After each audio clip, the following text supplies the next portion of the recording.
Boa tarde, boa tarde, boa tarde.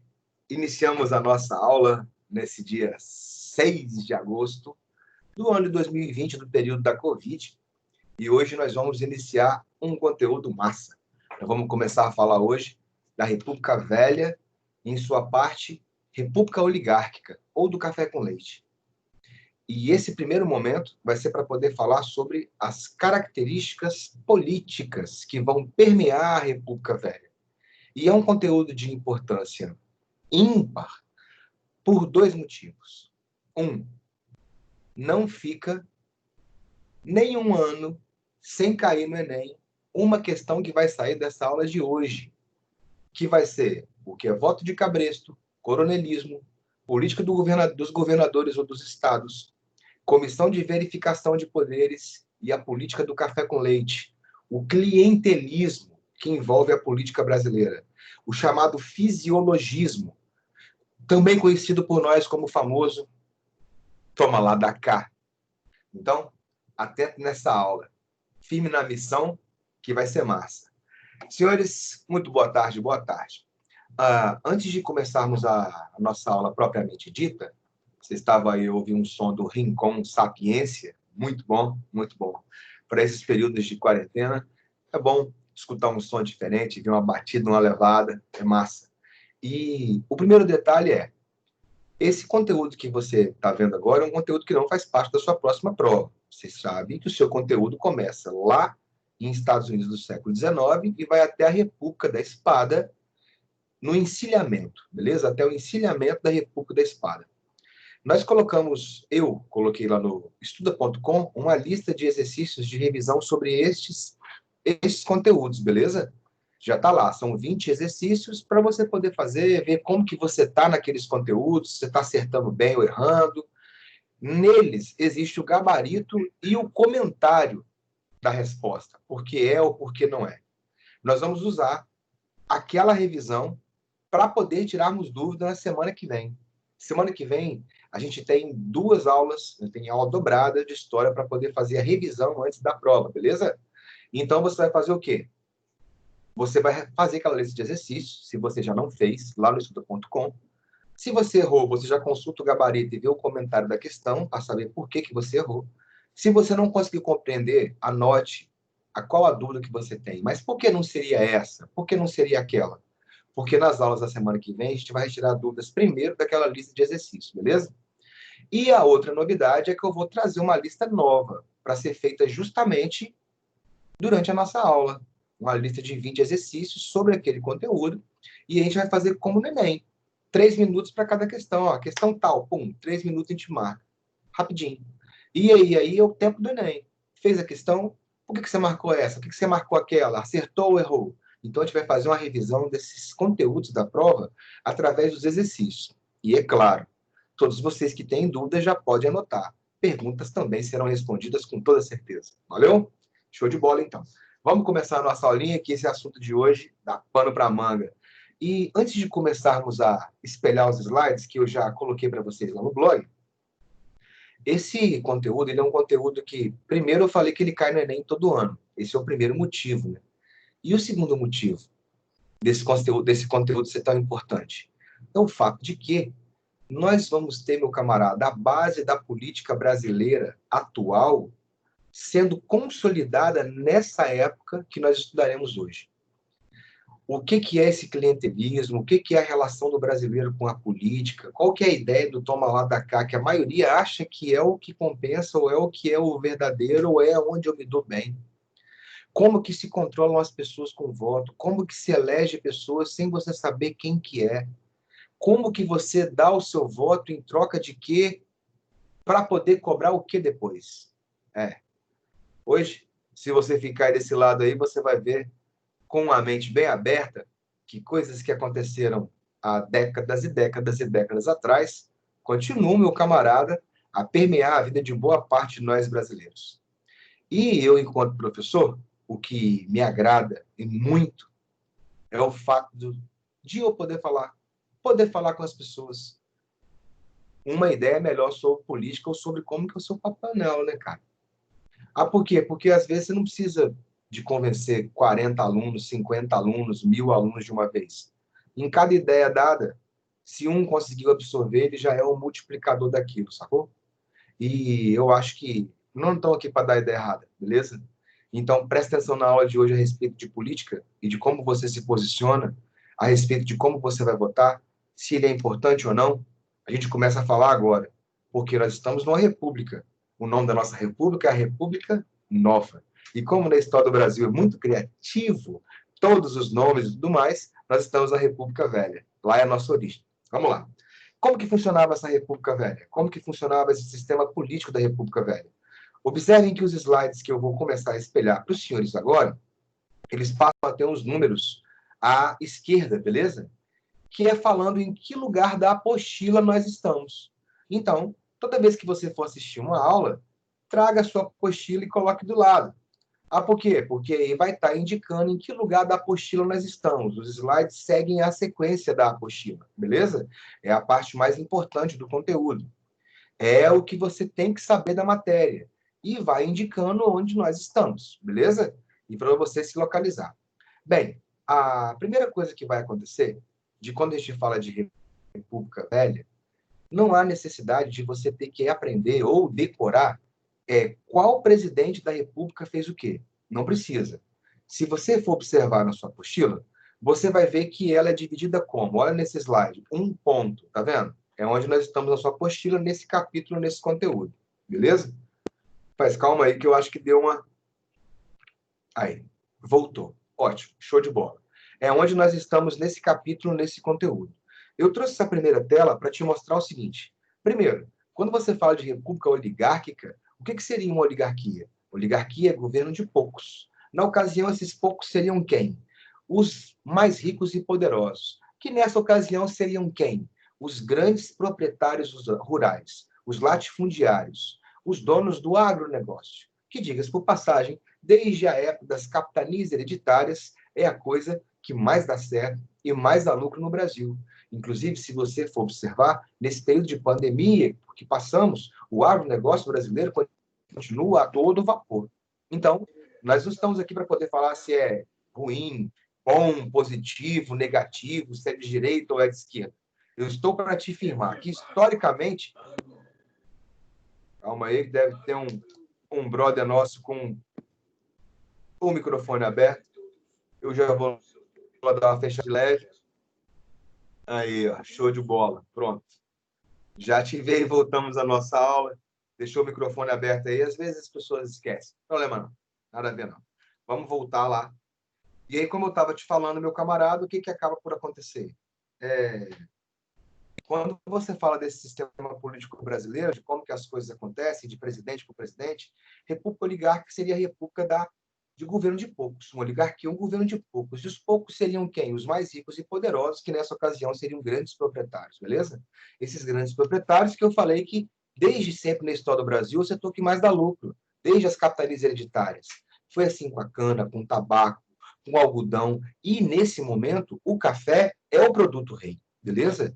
Também pode se chamar de república do café com leite, pelo fato de que a maior parte desses oligarcas, desses latifundiários, serem justamente os produtores de café.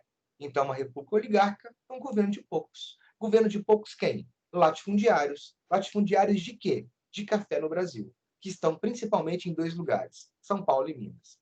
E aí, a outra coisa que a gente vai falar. Não há necessidade de você saber qual presidente fez o quê. Porque você imagina que essa república começa em 1894 e vai até 1930. Então, são vários presidentes da república. Não precisa de se apavorar para poder ficar pensando assim, mas em qual governo aconteceu tal coisa? Não, não vai ter a questão assim, a revolta da Chibata aconteceu durante o governo de Marechal Hermes da Fonseca, Nilo Peçanha, Epitácio Pessoa, Rodrigues Alves, Washington Luiz. Não. Questão que vai cair para você em prova nos dias de hoje, no Enem, ou em qualquer vestibular, ou para a gente aqui no DARE, é o seguinte. Durante o governo do Marechal Hermes da Fonseca, aconteceu a revolta da Chibata. Aí vem as possibilidades. Explique que fatores levaram à revolta da Chibata, ou quais foram as consequências da revolta da Chibata. Não precisa de você saber quem fez o quê. Você tem que saber o que é o quê. Beleza? Por isso que, na sua apostila, ela vem dividida em blocos. O primeiro bloco da República Oligárquica são as características políticas. O que é coronelismo, voto de cabresto, clientelismo, o que é política do café com leite, política dos governadores, beleza? E depois nós vamos ver os aspectos econômicos, fundilon, borracha, café, balança, como que fica. Depois os aspectos sociais, as revoltas no campo, Canudos, Contestado, revolta do Juazeiro, as revoltas na cidade, revolta da chibata, revolta da vacina, movimento tenentista, a parte cultural, semanas de arte moderna. Então, nós vemos por blocos a evolução que o país vai ter nessa república, pela primeira vez dirigida pela elite brasileira completamente. Ah, por quê? Porque até então nós tínhamos uma família real que exercia o poder. Depois nós tivemos um período curtinho, que foi um período de 2 presidentes apenas, e mesmo assim com governos incompletos, que foi o Marechal Deodoro e o Marechal Floriano, que foi de 1889 até 1894. Nesse período, quem exerceu o poder foram os militares, beleza?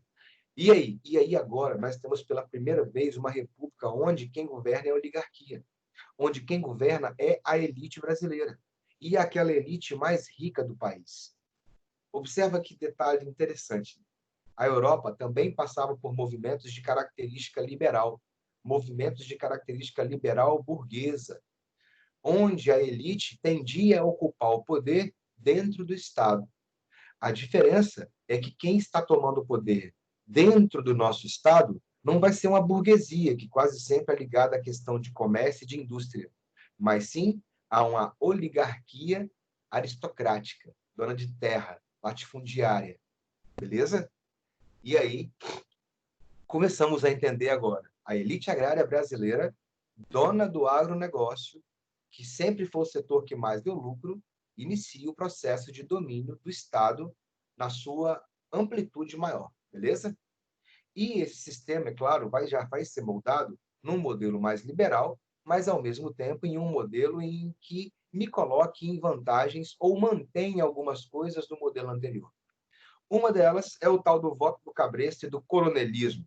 Para você entender o que é o tal do voto do cabresto e do coronelismo, a primeira ideia que tem que se ter é o seguinte: quem que seria esse coronel? Você já percebeu que quando você vê em novelas de época, aquelas novelas, aquelas boas e belas novelas, que eu acho que a sua geração não é uma geração que vê novela. Eu também, quando eu era mais novinho, molequinho, via, mas os tempos são outros, mas de qualquer forma, a novela é uma tradição brasileira. E muitas novelas que eu já vi, foram muitas, como eu te falei, que agora já tem 42 anos, tinham, como por exemplo, o passado rural brasileiro. E era muito comum você ouvir falar do camarada que era quem? O Coronel Bonerge, o Coronel Boaventura, o filho do coronel, o Coronezinho. E eu sou o Coronel Rondinelli, o mais brabo do sertão. Latifundiário, vamos supor que eu sou o cara mais rico, mais poderoso aqui, beleza? E aí a pergunta que se tem é: por que chamam aqueles caras de coronéis? Coronel Rondinelli, Coronel Boaventura, por quê? Eles eram coronéis de verdade? Que época é essa? Vamos voltar no tempo. Lá na época do Império, durante o período regencial, um camaradinha chamado Padre Antônio Feijó criou uma parada chamada Guarda Nacional. A Guarda Nacional seria uma espécie de força policial que a elite de cada local teria para poder se utilizar, para poder liderar, para poder se beneficiar. Ser sua, uma guarda para a elite brasileira, uma guarda para uso quase que próprio, beleza? Mas por que isso, Rony? Porque Forças Armadas do Brasil ficavam concentradas no Rio de Janeiro. Vamos supor, então, que acontecesse uma revolta lá em Fortaleza. E aí, até você deslocar um contingente militar do Rio de Janeiro para Fortaleza, a revolta já poderia ter consumido totalmente a região. Então, quando se cria a Guarda Nacional, se dá uma possibilidade das elites locais terem um poder policial, militar, para uso ou defesa do seu grupo. E aí acontecia o quê? Você passa a ter, sim? Desculpa atrapalhar, mas o slide parou de aparecer. É porque agora nós estamos em tela cheia, beleza? Ah, desculpa. Tá tranquila. É porque às vezes eu pego o slide, deixo lá, e aí, como vai ser um assunto longo daquele slide, aí eu volto em tela cheia para você ver minha cara inteira, sacou? Tá bom, professor. Tá show de bola. Sempre que eu for mudando assim, eu vou falando, ó, vou projetar de novo, vou voltar de novo, mas obrigado por me avisar, beleza? Às vezes dá uma pane no sistema. Muito obrigado. E aí, olha só o que vai acontecer. Aí eu tô vendo aqui, o slide só parou de aparecer aqui, a Alexia falando. Aí, olha lá, ela aqui também. É isso aí, agora eu tô vendo o chat de vocês aqui, eu vou respondendo também, beleza? Vamos lá. E aí, o que vai acabar acontecendo então, meu camarada? É sempre essa ideia do nosso toma lá da cá, você vota em mim, que eu voto em você, e por aí vai. Na ocasião do coronelismo, como eu estava te dizendo, o que passa a ser a Guarda Nacional, então? Ela passa a ser como se fosse a Guarda Municipal hoje. Você observa que em Vitória existe uma guarda do município de Vitória. Em Vila Velha existe uma guarda do município de Vila Velha. Pode crer? Na época, essa guarda municipal era chamada de Guarda Nacional. É porque ela existia no Brasil inteiro, sacou? E aí, como que ia ser? Quem ia ser o chefe da Guarda Nacional em Vitória? O camarada que tivesse a patente de coronel. E como que se tinha patente de coronel naquela época da regência? Tinha um leilão, galera. Tinha um leilão e o cara que desse o maior lance no leilão comprava a patente de coronel, sacou? Aí, você comprava uma patente militar? Aí, quem dá o maior lance no leilão? Normalmente é o cara mais rico. E quem normalmente era o cara mais rico nessa época? Um latifundiário. E quem era o maior latifundiário da região? Eu, Coronel Rondinerdes agora, o mais brabo do sertão. Eu, que era o Rondinerdes, o mais brabo do sertão, agora comprei uma patente de coronel. Eu que nomeio a guarda, eu que dirijo a guarda. Eu sou o poder policial, militar local. Sacou? Só que quando acabou a monarquia, lembrem-se que eu disse que acabou tudo que era próprio dela. Acabou, então, títulos, órgãos, cargos. Não existe mais essa parada de você comprar um cargo militar. Então fica como? Fica igual é hoje. Desde que se proclamou a República, para você ter acesso aos cargos militares, a forma de ingresso é prova, concurso, público, pode crer, e, obviamente, meu camarada, para você subir de patente, mais provas, tempo de serviço e por aí vai. Não existe mais hoje você comprar um cargo de coronel. Não tem isso, sacou? Eu vou comprar um cargo de tenente. Não. Eu vou comprar um cargo de soldado. Faz a prova para a polícia. Eu quero ser oficial. Faz a prova do CFO, curso de formação de oficiais. Que, diga-se por passagem, quando tem a vaga para concorrer no CFO, o curso de medicina fica léguas para trás. De tão grande é a concorrência para se fazer o curso para passar numa vaga para CFO. Por quê? Porque em 3 anos e meio você conclui o ensino superior e já sai como oficial, sacou? Aí a chance de ter um salário massa, com um poder muito significativo, um status diferenciado, é amplificada. Eu tenho vários alunos meus que foram. E tenho, é claro, amigos meus que são, e que estão agora já quase se aposentando, como coronéis, beleza? E aí você vai ter o quê, então? Então, hoje, é por prova, é por tempo, é por mérito, beleza? Não é mais comprar o título de coronel. Onde? Mas espera aí, nós não estamos falando da República? É. E você não disse que na República tudo isso acabou? Sim. Então por que isso está acontecendo?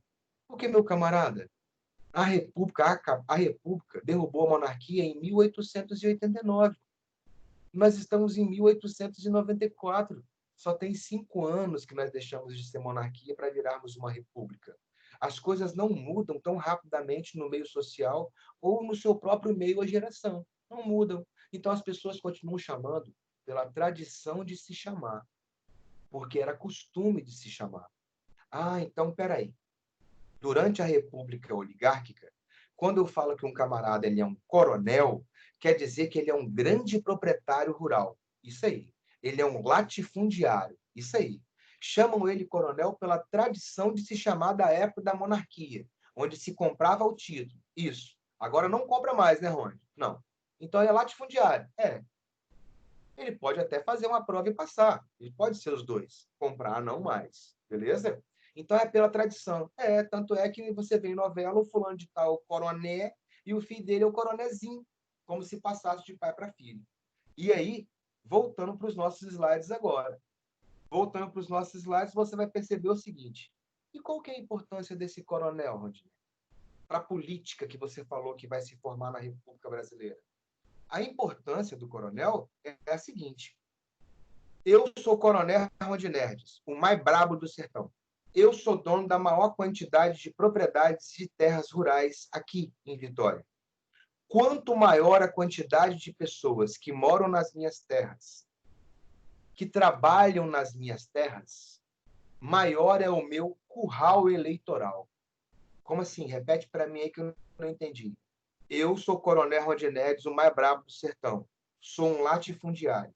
Quanto maior for a minha propriedade e maior for o número de pessoas que trabalham ou vivem nela, maior é o meu curral eleitoral. Observa que o nome curral, quem fica num curral? É bicho, é animal, beleza?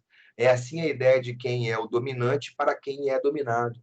E aí? E aí? Se hoje as pessoas fazem até um esforço para conquistar o seu voto, né? Não importa, vereador, prefeito, deputado, senador, o camarada vai lá, passeata, carreata, e faz panfleto, e paga aquelas pessoas para ficarem balançando bandeirinhas e tudo mais.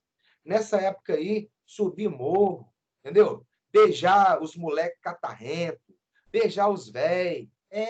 Para ir nos botecos pagar bexiga de salame com cachaça pros caras, e dar uma cesta básica, e falar isso e aquilo. Os caras fazem até esforço.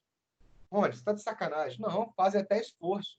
Porque se fosse nessa época aí, irmão, nem isso o candidato ia fazer com você. Porque ele iria direto na fazenda de quem? Do coronel Rondinelli, o mais brabo do sertão. E o candidato ia chegar aqui e ia falar assim, coronel Rondinelli, o mais brabo do sertão, eu preciso dos votos do seu curral eleitoral para eu virar prefeito aqui na cidade. E aí eu, coronel Rondinelli, o mais brabo do sertão, ia falar, e o que você vai me dar em troca se eu mandar os votos do meu curral eleitoral para você? Vai colocar minha filha para trabalhar na prefeitura? Vai fazer aquela estrada de ferro passar aqui dentro da minha fazenda? Vai me dar privilégios? Toma lá da cá. Faz para mim que eu faço para você. E aí? E aí?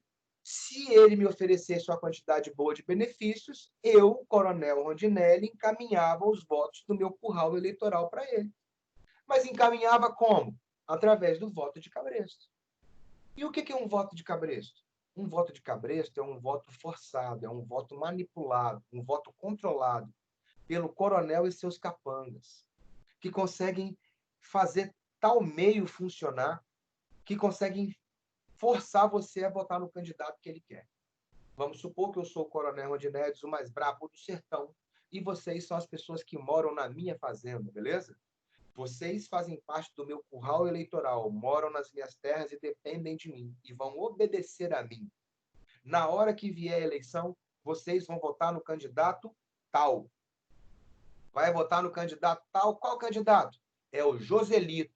Joselito para prefeito. Vocês vão votar nele. Ah, Rod, mas como que você vai saber se os caras que trabalham para você vai votar no candidato que você quer? Porque o voto é de cabresto.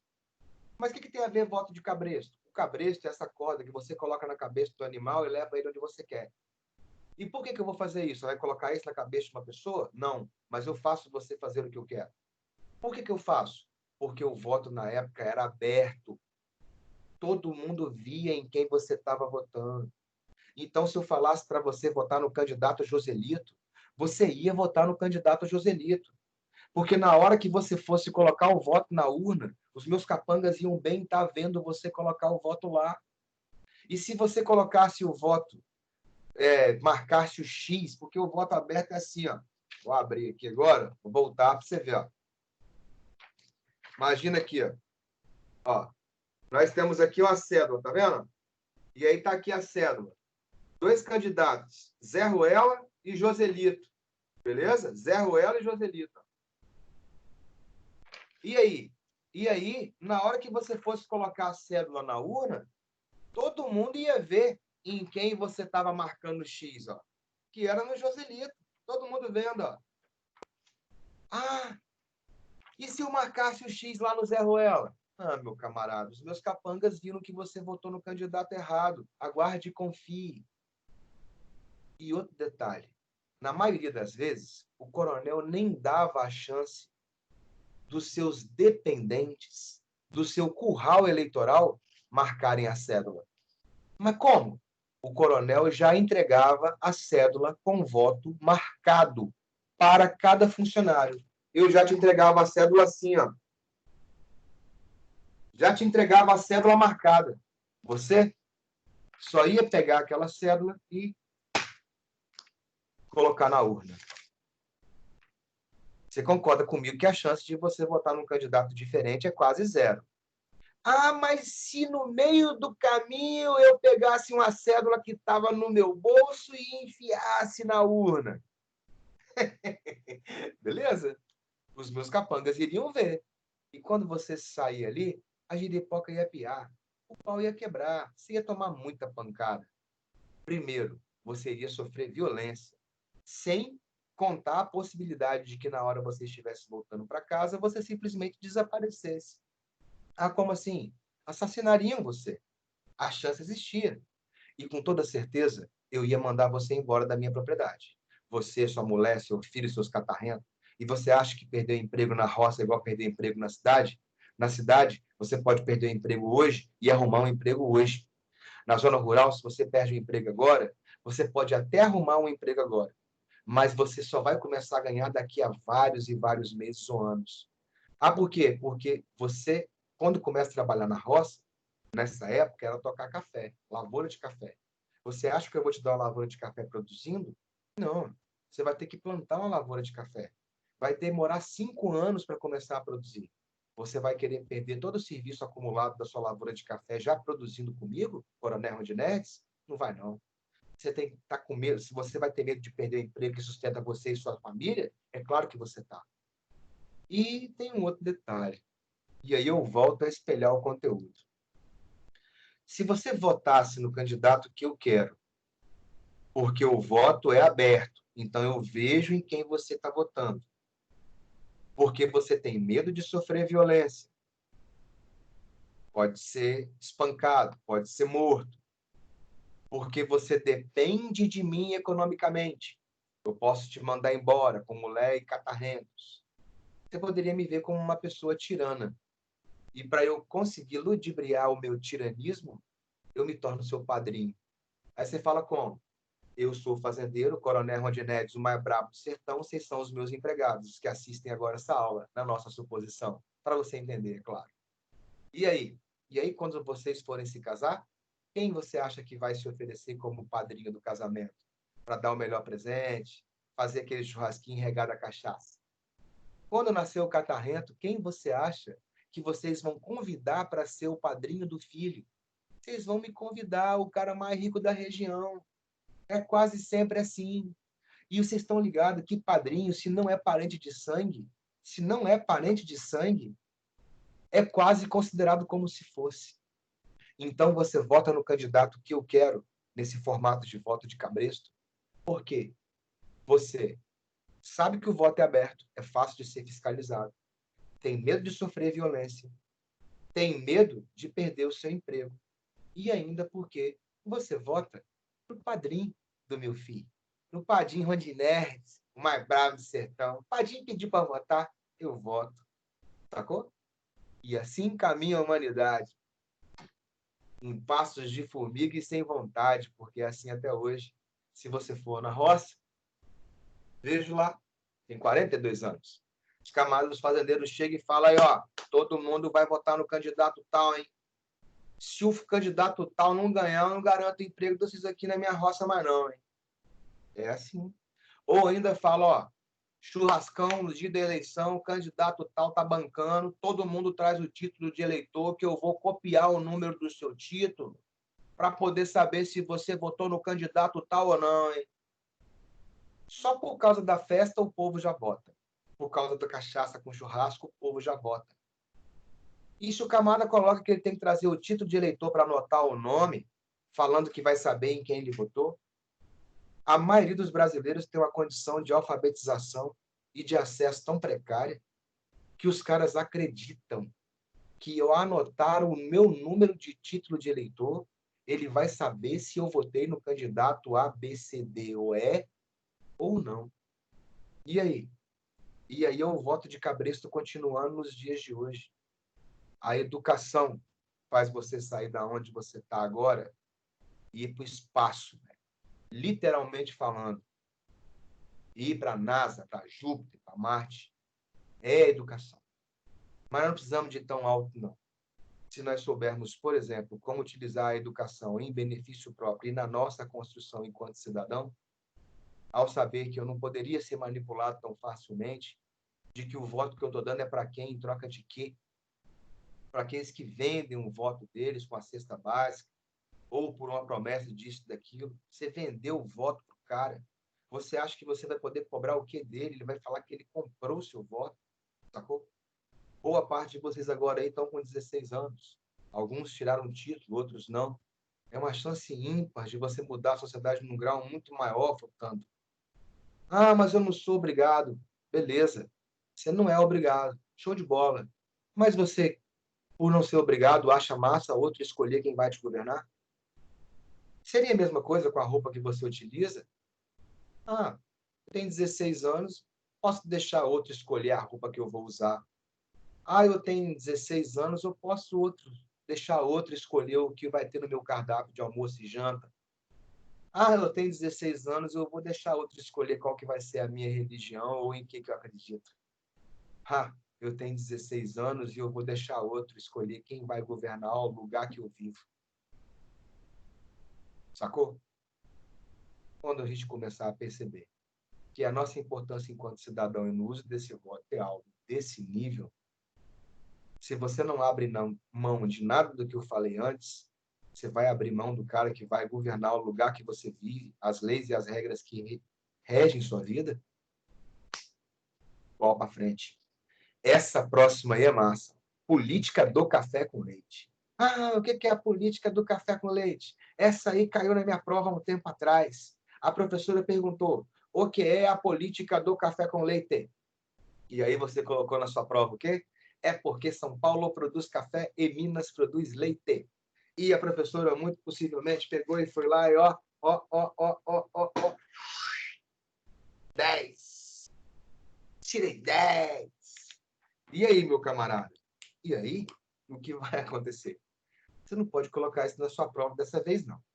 Ah, por quê? Porque se fosse para levar ao pé da letra, deveria ser política do café. Ah, por quê? Porque o que fazia o Brasil gerar riqueza, emprego e dividendos e tudo mais é café. Ah, mas Minas Gerais também era o maior produtor de leite. Beleza. Vamos explicar o porquê desse nome. Na verdade, se fosse levar ao pé da letra, política do café com leite poderia ser política do café por quê? Porque São Paulo e Minas Gerais são os dois estados que mais têm produção de café no país e são os dois estados que mais têm eleitores no país. Assim, os dois estados mais ricos e com o maior número de eleitores fariam um acordo, uma combinação entre si, onde os dois se apoiariam e os dois se manteriam na direção do país, já que o interesse de um é o mesmo interesse do outro. Ah, então quer dizer que política do café com leite nada mais é do que uma combinação. Por isso, café com leite. Se você fosse hoje a sua geração, creio eu, que gosta mais de tomar um café com ovo maltine, com um café expresso, um leite com Toddy, um leite com Nescau, um leite com Nesquik, um ovo maltine, como eu falei, um cappuccino. Nessa época não existia, o que combinava bem era o quê? Café e leite. Junta os dois que fica bom, sacou? Então, café com leite é para trazer a alusão de uma combinação, um acordo entre São Paulo e Minas Gerais. Os dois estados que mais produziam café, os dois estados que mais tinham eleitores, se juntariam para dominar a direção política nacional, um apoiando o outro, já que os interesses são os mesmos. Ora seria um presidente paulista, ora um presidente mineiro. Não tinha necessidade de ser obrigatório. É combinação, é acordo. Ah, nessa eleição nós juntamos aqui, decidimos, vai ser um paulista. Ótimo. Ah, na próxima eleição juntamos aqui, discutimos, vai ser um paulista de novo. Ótimo. O combinado não sai caro. Sacou? Ah, tá bom então. O leite, então, Rod, ele não é importante nessa parada como se imaginava antes, não. Então, a Minas Gerais é o maior produtor de leite? É. Mas o leite representa alguma coisa na balança comercial brasileira? Nada. Sacou? Então, coloca o nome café com leite para representar os dois estados que mais produzem café e mais têm eleitores. Os dois se juntam, beleza? Ah, mas Minas também era o maior produtor de leite. Era o maior produtor de leite.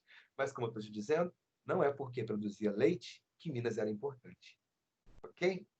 A ideia é para trazer a combinação, o acordo entre um e outro. Vamos para o próximo. E aí? E aí, os dois estados mais ricos e com mais eleitores tinham a chance muito grande de dominar tudo. Onde? Mas se todos os outros estados se juntassem para derrubar São Paulo e Minas, eles não conseguiriam, não? É possível. Mas para você conseguir organizar todos os outros estados para poder votar contra o candidato da situação, é algo complexo, é algo com históricos diferenciados, com coligações diferenciadas, com interesses diferenciados. Fazer tanta gente se unir no ideal comum é algo muito difícil de acontecer. E aí, Ronde? E aí o que acaba acontecendo vai ser o quê? Imagina só, quando tinha uma eleição, nessa política dos governadores dos estados, o que que isso representa? Como que isso funcionava? Imagina o seguinte, o presidente da República é o Jair Messias Bolsonaro, beleza? E aí vamos supor que o Bolsonaro tivesse ganhado a eleição com 100% dos votos. 100% dos votos. Com 100% dos votos, ganhou ele, algo inédito na história da humanidade. Beleza. Mas se ele não tiver a maioria no Congresso, ou seja, se ele não tiver 2/3 dos deputados e 2/3 dos senadores que aprovem o que ele quer passar lá, não adianta nada. E aí que para o Café com Leite conseguir governar, ele precisava de que os estados o apoiassem politicamente.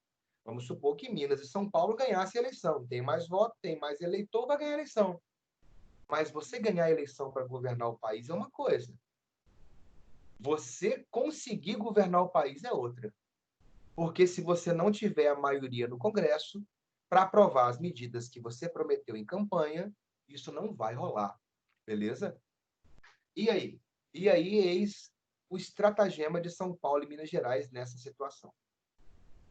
Os nossos impostos, eles são arrecadados onde você mora, são incorporados ao município, boa parte vai para o Estado do Espírito Santo e boa parte vai para o governo federal. O governo federal tem a arrecadação somada de todos os municípios de todos os estados do país, beleza? Com posse de todos esses impostos, é o governo federal que decide o tanto que ele vai mandar e para qual estado ele vai mandar.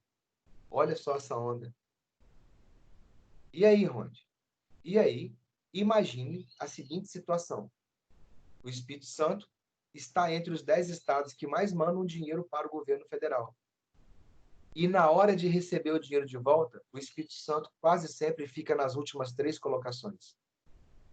Se nós fôssemos uma república federativa de verdade, como, por exemplo, nos Estados Unidos, a maior parte dos impostos arrecadados dentro do Espírito Santo ficaria com o Espírito Santo. Não teria que mandar para o governo federal decidir como e para quem ele vai mandar aqueles impostos. Imagina o Espírito Santo mandando 1 bilhão para o governo federal e o governo federal remetendo para o Espírito Santo 100 milhões apenas. E os outros 900 milhões? Ele fez de acordo com o interesse dele. Apoia, não me apoia, tem pouco eleitor, tem muito eleitor? É um Estado que define eleição? É um Estado que tem importância política?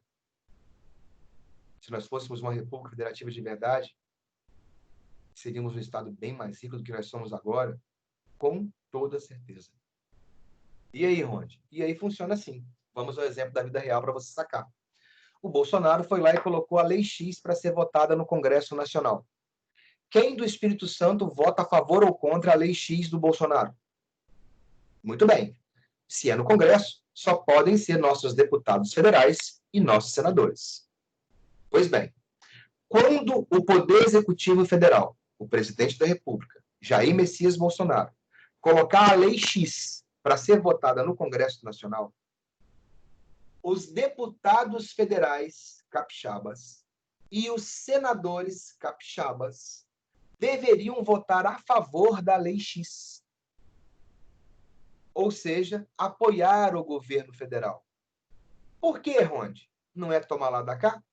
Em troca do apoio político do Estado do Espírito Santo, através dos seus deputados federais e senadores, ao presidente da República, votando a favor, na hora do presidente da República distribuir as verbas, as obras públicas para os estados, ele mandaria mais verbas e mais obras públicas para o Estado do Espírito Santo, porque o Espírito Santo deu apoio político a ele, através dos votos dos deputados federais e dos senadores capixabas.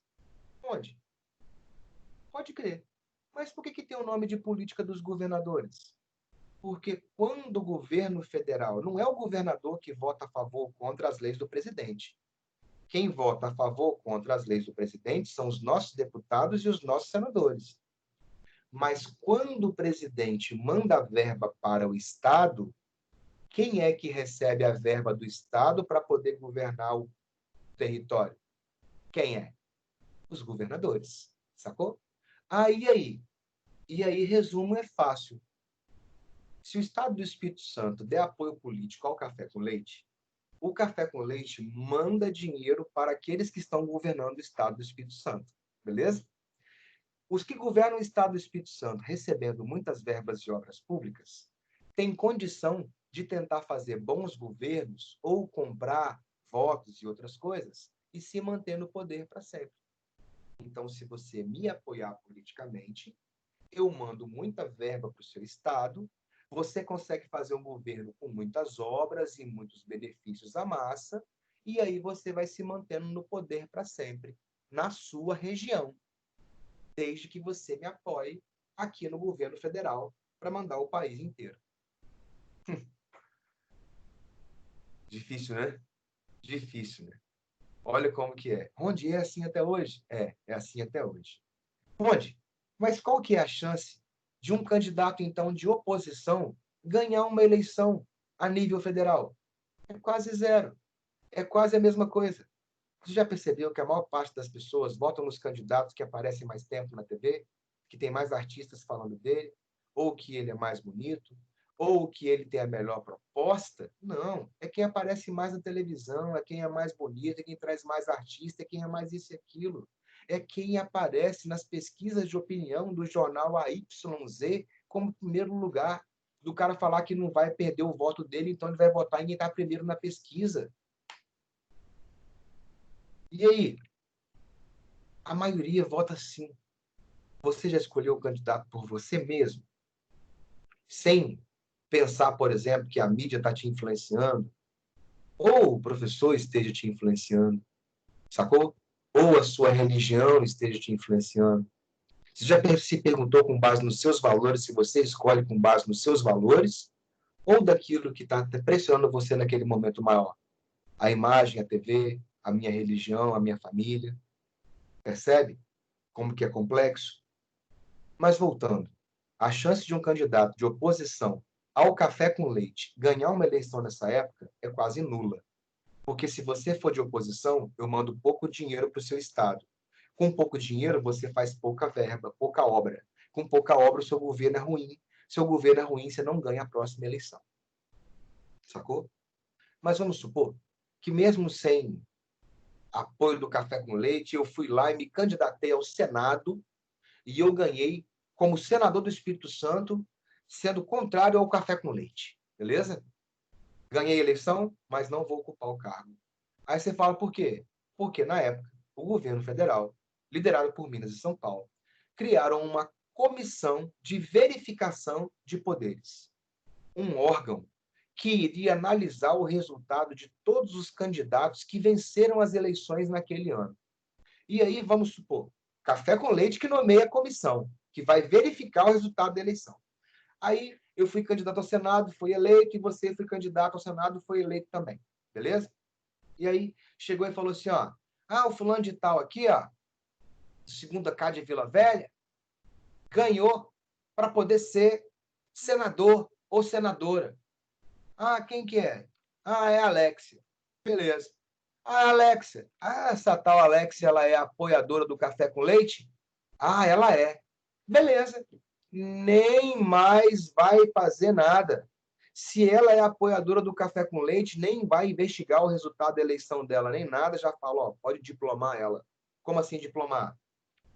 Entrega o diploma falando que agora ela é senadora do Brasil pelo Espírito Santo. Apoiadora do café com leite, está valendo. Mas aí eu, Rondinelli, fui eleito. E quem foi o outro eleito? Foi o Rondinelli aqui, ó. E esse Rondinelli? A comissão de verificação perguntando. E esse Rondinelli, ele é apoiador do café com leite? Não. Esse aí é contra o governo, esse aí falou que esse governo aí é isso e aquilo. Os caras falam que ele é comunista, os outros falam que ele é nazista, ninguém sabe o que ele é. Ele só fala que ele é contra o governo, ele é contra tudo. Não. Peraí, ele é contra tudo? Não. Ele é contra o café com leite? É. Pera. Vamos analisar o resultado da eleição desse cara. Vamos ver se o Rondinelli comprou algum voto, se ele fez boca de urna, se ele corrompeu, se ele fraudou a eleição com eleitores fantasmas. Tipo, pessoas morriam, o outro ia lá, pegava o título de eleitor dela e votava. Não tinha foto, não verificava nada. O que tinha de morto ressuscitando para votar com título de eleitor era incrível. Aí, e aí se descobrisse que eu tinha cometido um crime eleitoral, eu sofria a degola. Degolar não significava cortar minha cabeça fora. É o sentido figurado para falar que eu fui cortado do poder. Ou seja, eu ganhei a eleição, mas não vou ser diplomado. Eu ganhei a eleição, mas não vou assumir o mandato. Ronde, mas se você é incorruptível e nunca cometeu nenhum vacilo, nenhum crime eleitoral, aí eles inventavam. Pagava 1, 2, 3, 10 pessoas para poder falar que eu comprei o voto delas. E aí, eu contra o Estado, eu contra o governo federal, ia conseguir provar que focinho de porco não é tomada? Não iria. Ou seja, candidatos que venciam as eleições e eram apoiadores do café com leite recebiam a aprovação da comissão de verificação e ocupavam os cargos. Candidatos que venciam as eleições e eram opositores do governo federal simplesmente não passaram mais a ocupar os cargos no Congresso Nacional. E você acha que você escolhe alguém? Terminamos aqui a nossa aula. Beijo para os senhores. Para quem tem dúvida, que agora acabou a aula, e é uma aula de uma parada maneira, eu respondo essas dúvidas na próxima aula, pode crer? Ou, para quem tiver a dúvida individual, vocês têm meu celular. Valeu? Manda o WhatsApp, que no tempo hábil eu te respondo. Espero que tenham gostado da aula. Beijo para vocês. Até mais. Tchau.